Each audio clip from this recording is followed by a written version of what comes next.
नमस्कार, मैं हूं पवन त्यागी। वोटर आईडी कार्ड को आधार से लिंक कर दिया जाएगा और इसका कानून लोकसभा से पास हो चुका है।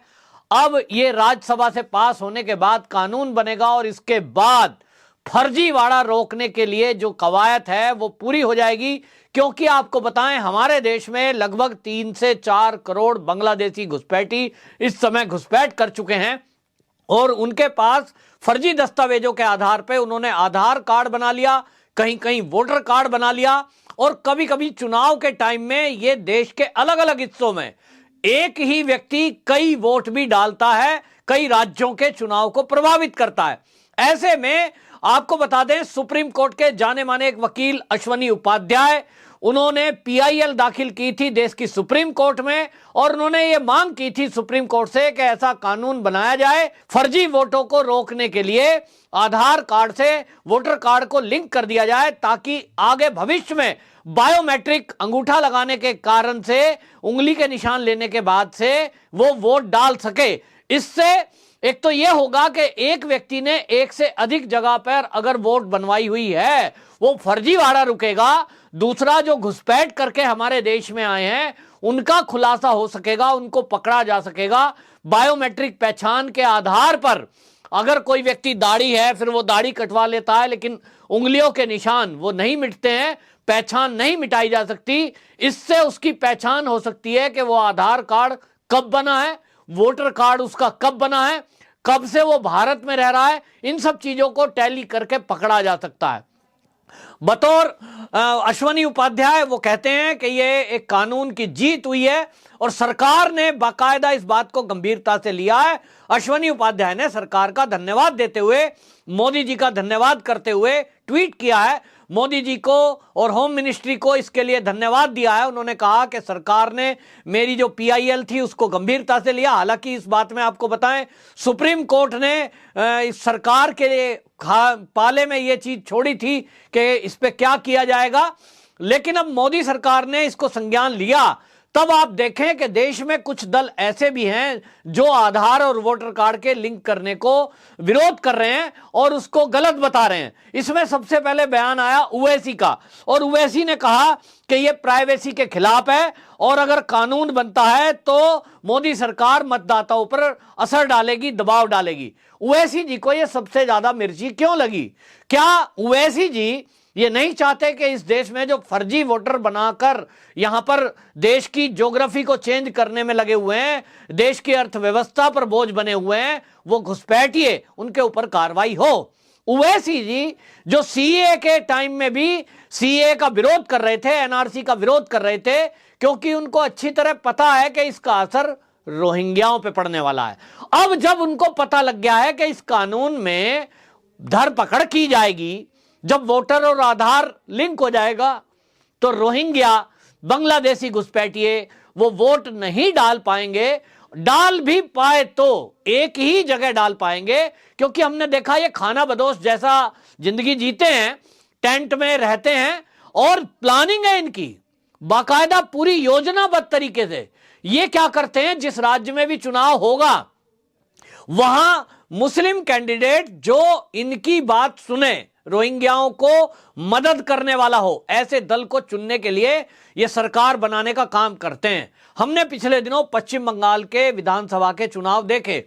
उस पश्चिम बंगाल के चुनाव में जितनी हिंसा हुई उसमें ज्यादातर ये लोकल लोगों के साथ बांग्लादेशी घुसपैठिए थे। इन्होंने सीधा सीधा ममता बनर्जी को सपोर्ट किया, क्योंकि ममता बनर्जी सीए को अपने प्रदेश में लागू नहीं करेगी, इसकी पैरवी कर रही थी, इसकी घोषणा कर रही थी। इनको लगा कि अगर कोई तुम्हारा पक्ष लेने वाली सरकार है तो वो टीएमसी है और इसलिए ममता बनर्जी का फुल सपोर्ट किया।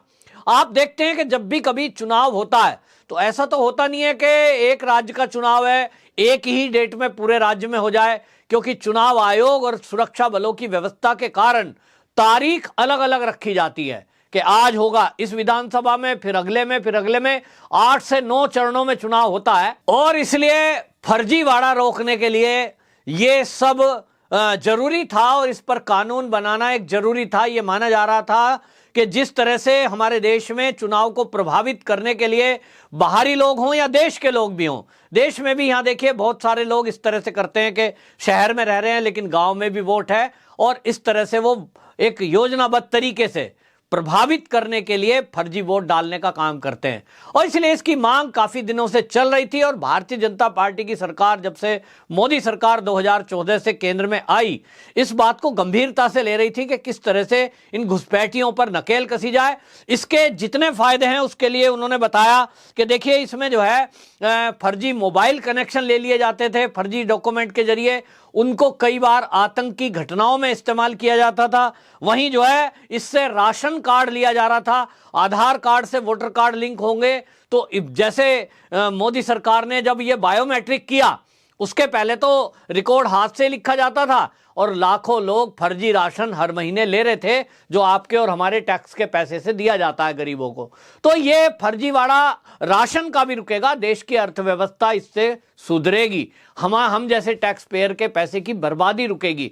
इसी तरह इसमें बताया कि एक और इस कानून के तहत काम होगा कि साल में आप 4 बार अपना नाम वोटर कार्ड और आधार कार्ड लिंक करा सकते हैं।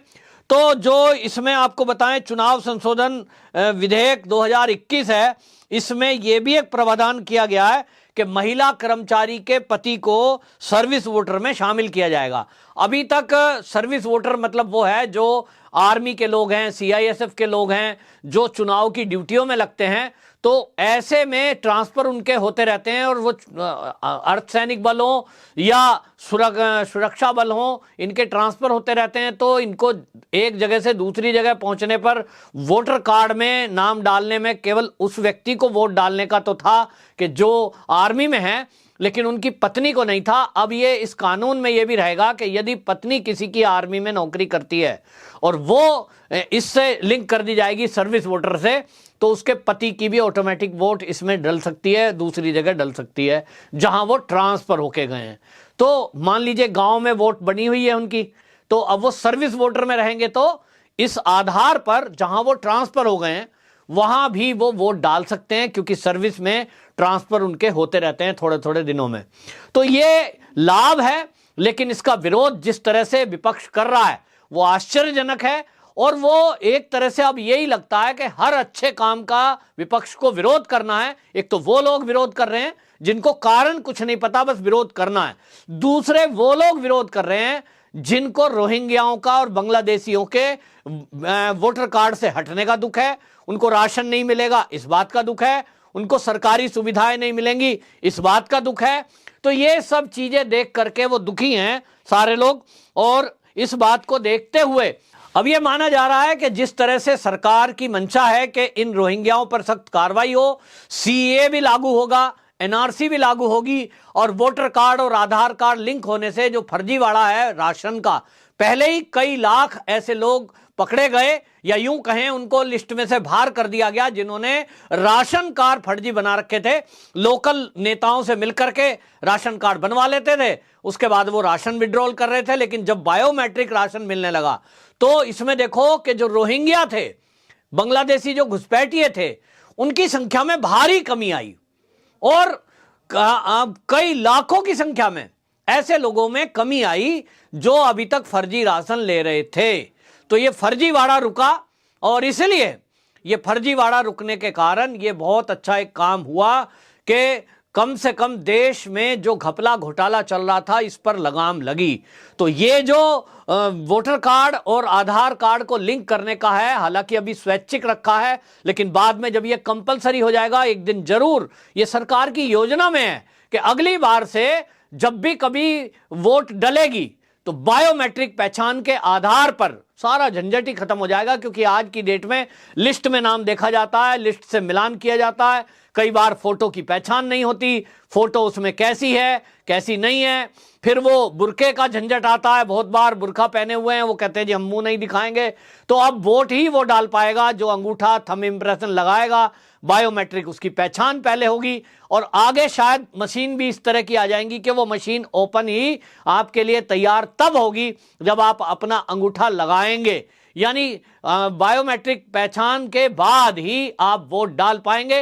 ये बहुत बड़ा एक क्रांतिकारी कदम है इस मामले में। और आश्चर्य यह है कि जो विपक्ष ईवीएम पर सवाल उठाते थे और उन्होंने वीवीपैट वाली मशीन लागू करने के लिए सुप्रीम कोर्ट तक में गुहार लगा दी कि साहब उसमें से पर्ची भी निकलनी चाहिए कि हमने वोट किस पार्टी को दी, तो वो लोग अब विरोध कर रहे हैं, जबकि इसको मॉडिफाई किया जा रहा है और करना चाहिए।